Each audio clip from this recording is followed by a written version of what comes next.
pripun prima suara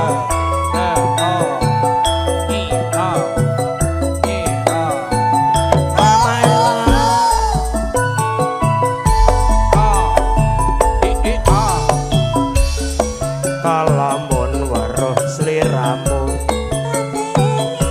batin iki anane tansah rengu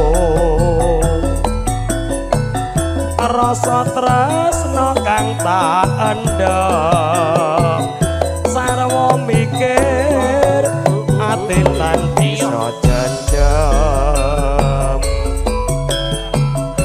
kaya ora bisa njati saben wanci tansah nggodha ati nanging aku wedi plakon kasane kemahan loro tresno Adyan ado yen kadul lupa kemis nanging caket sakjroning atiku gonku nandang tresno iki wis kinodrat rapi songon cati iki sing hae sinten iki ula sawa sapa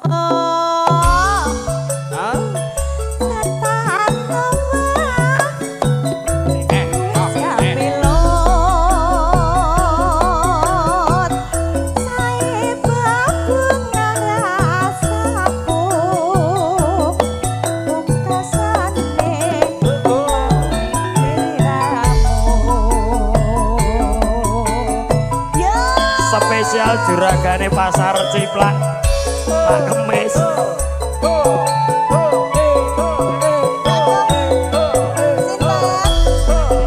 juragane Cikarang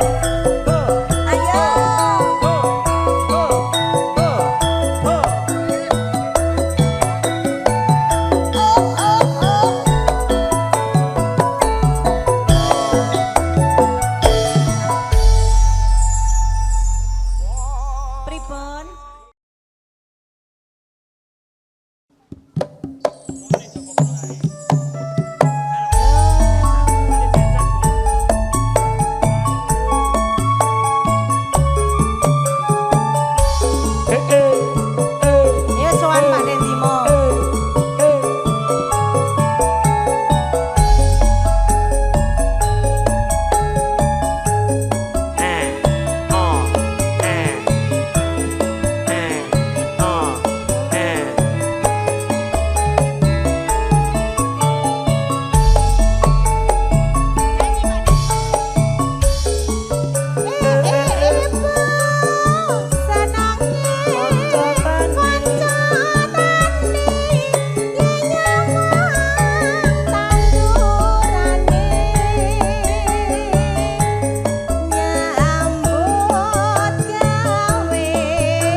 aku gak Konangan Pak ditambahi. Parjo pokoknya. Pak Parjo.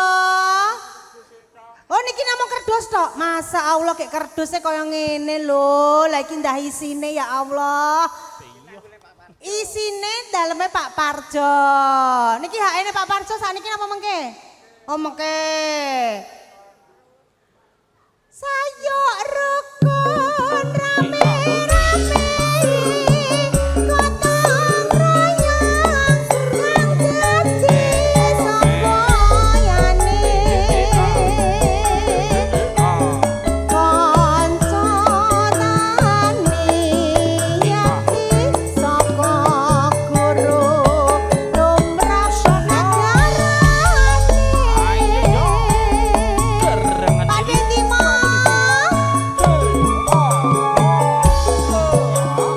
Pak Dedarto.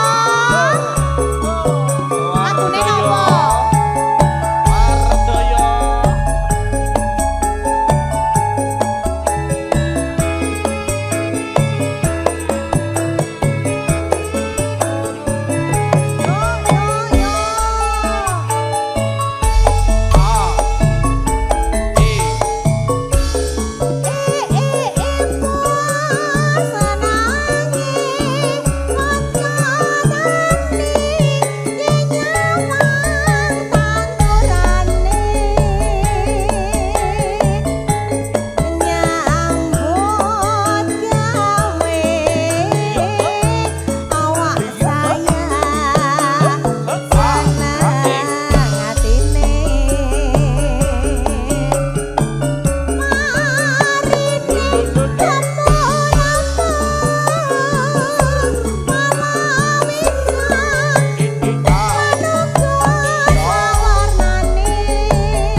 Katon subur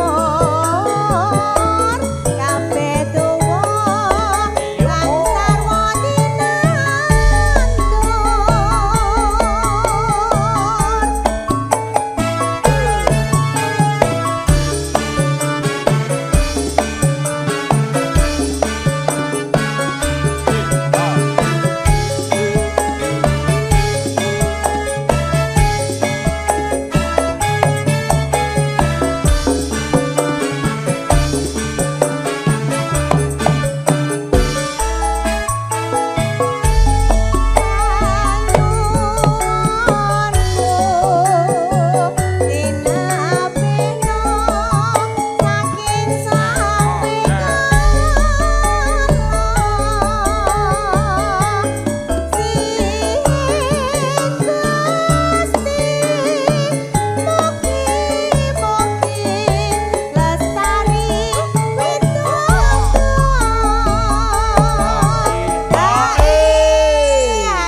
Aku ngene terus gak iso bali nek gak diae. Ya kurang nek wong wedok iki enek cukupe ya, Pak. Mbok jenengan sampe duit entek to ya nek mok kurang terus pokoke. Kula ndempen mobil osbak setunggale telas kok.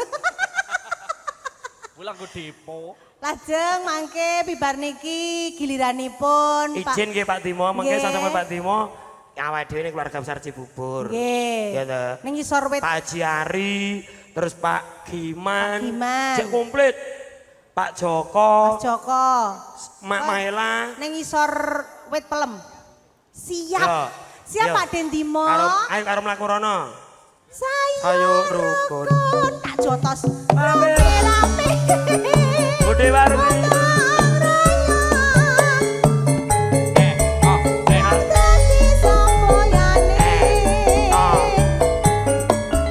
Kanca tani yakti saka guru Tumrap negarane. Kokon kondi. Napa? Lah ajek tenanan apa ora? Tenan. Bos senange. Konconane ya nyawang. Tandurane. Pripun sayang? Nyawe. Jane konco tani tak sayang lho kok awak saya.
Ronggong Gunung.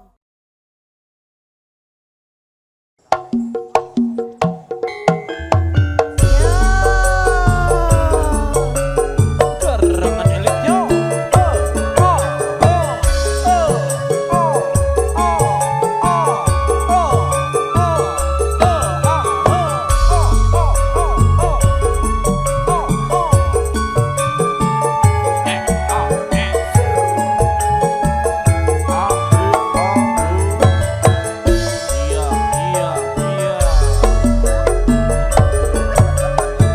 Nangis sajroning atiku nalika sliramu ninggal aku ana sliramu ra krasa lek pakde aku kudu sambat karo sapa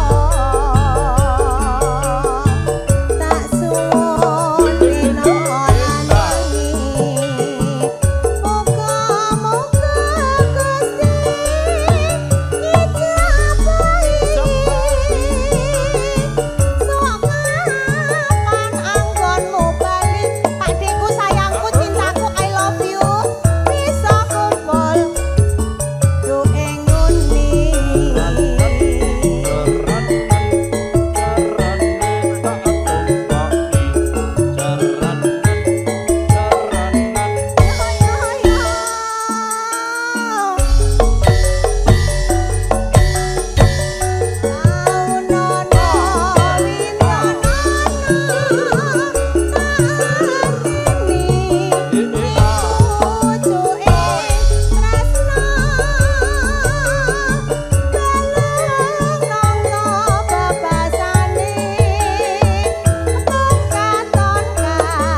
dawane Masya Allah bablaske ronggeng gunung ojo lali pawelingku uga mana kang janji-janjimu aku kang setya satu nganteni nganti saelingmu Ayo yo. yo ya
Mas si kucing, Mas aku nesu karo Pak Deka. Nesu aku. Si kucing, Mas. Barang sepun pepanggian nyatane nyur luluh batine nganti wegah pepisahan anane wong padha tresnane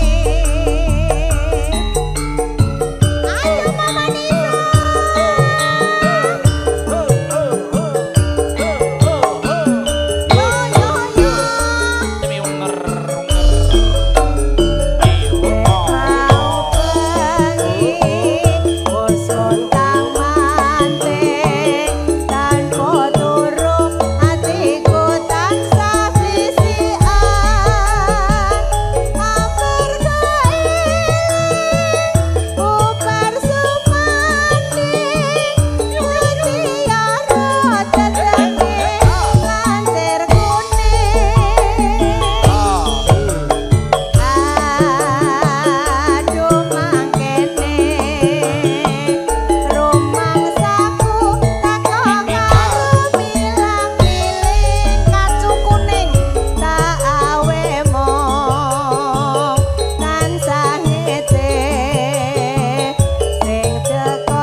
Bugel. Atur nuwun. Ae Mas Prayit. Mas Prayit. Nih, Mas Prayit. Pak Giman. Dang disindane dang disawer. Iya. Aduh. Kok baleke lho. Aduh. Pak Giman lagune Alon. napa? Nggih. Iki mau. Ndi wange Prayit? Yit, Prayit. Mas Prayit. Oh iya. Napa lagu? Mas Prayit. Rene oh. Mas Prayit.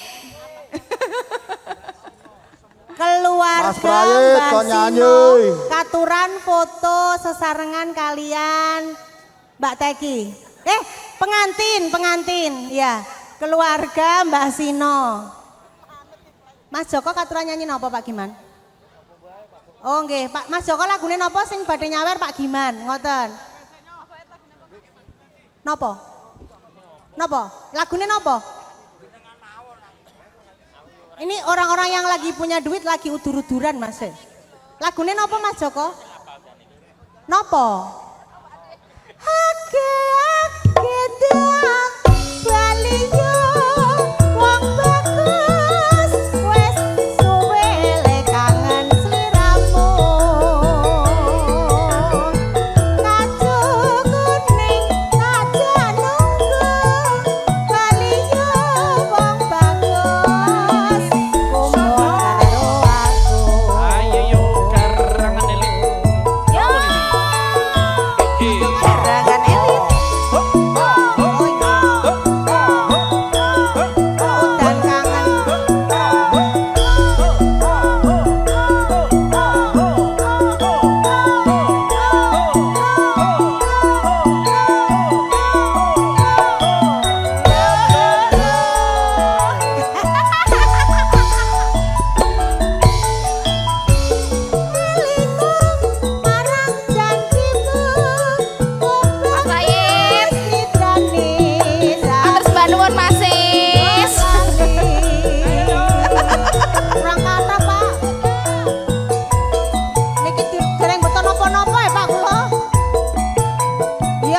Piye nek gak ngono iki?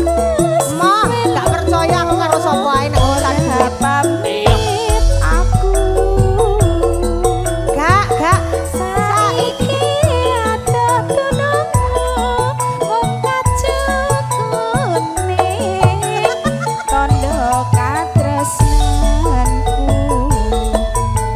Matur sembah nuwun Mas Prayit.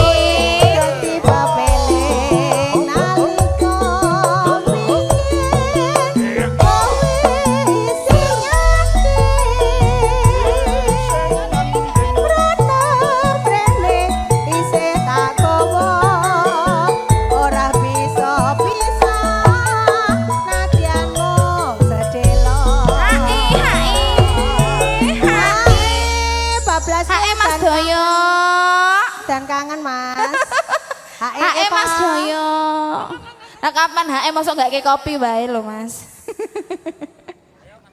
Ake dah kalinya wong bagus melu wis kangen kamu. Kacu kuning kaca nunggu balinya wong bagus kumpul karo Mbak Teki papa teko Mbak. I love you.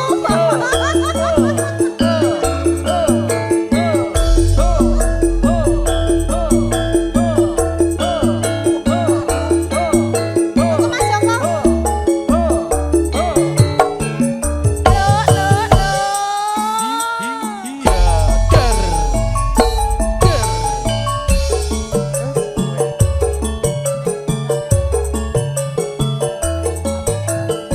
Pak Bogel, HP.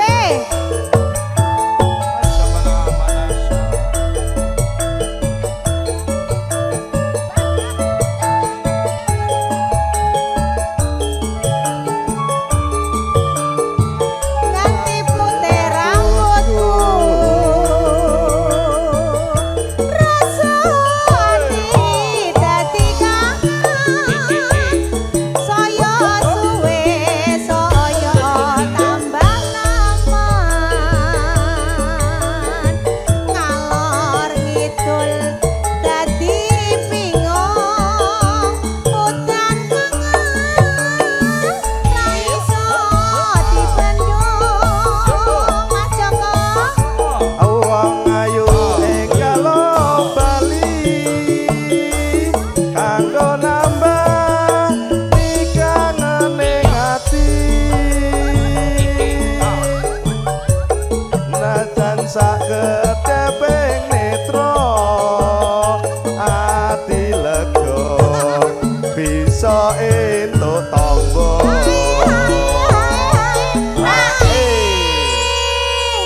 Put kowe ngerti apa ora? Bareng nganggo kerudung iki terus pikirane bersih, mulane ilang kabeh saire. Resik soalnya. Pikiran kotore ilang. Pak Esai lho, nganggo kerudung lali kabeh.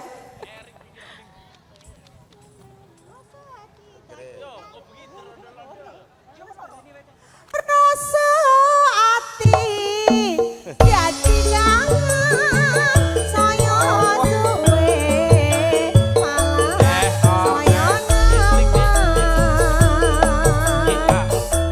Ngalor ngidul dadi bingung. Nganti kiamat putih rambutku.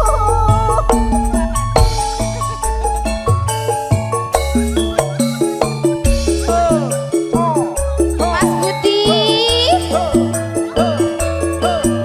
Assalamualaikum Mas Budi. Mbak Aci. Ya ampun kalah, berarti 3.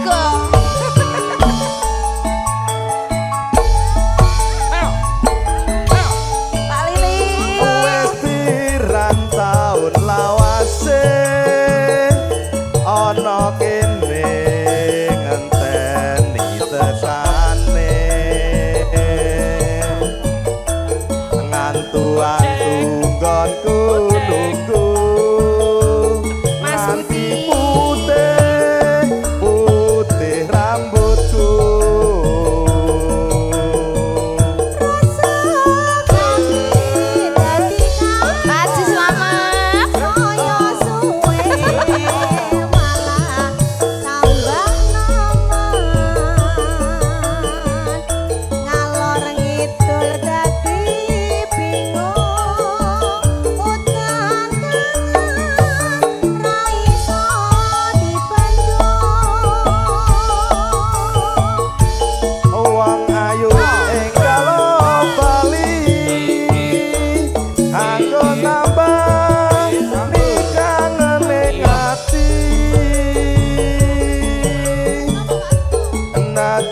tak ketepeng netra ati lega bisa entuk tombo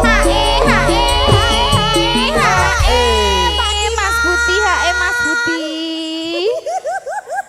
Pak Haji selamat, Pak Haji selamat. Matur nuwun Mas Joko. Pak Giman iki ya Allah. Mas Joko Ciki, Pak Giman sapi, ayam, pentrol, MBG, wes pokoknya komplit. Tambah nopo Mas Joko? Bocang gunung. nganti kegawa ing ngimpi gawang-gawang seliramu wis teko jroning ati dadi gelo tak goleki seliramu ra ana Mas Budi.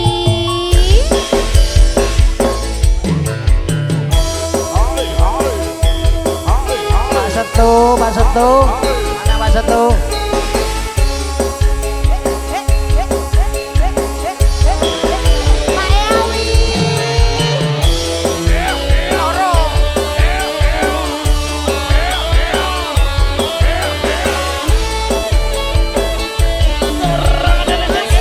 Terus nanti jati. bocah gunung tuh banget gunungku ora usah kadek nganggo bingung yen to pancen tresno aku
apa pancen ra kelingan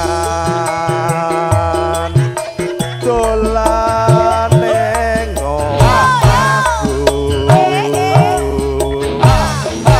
ana lan padha lelungguhan agak gocekan karo aku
gawe gelo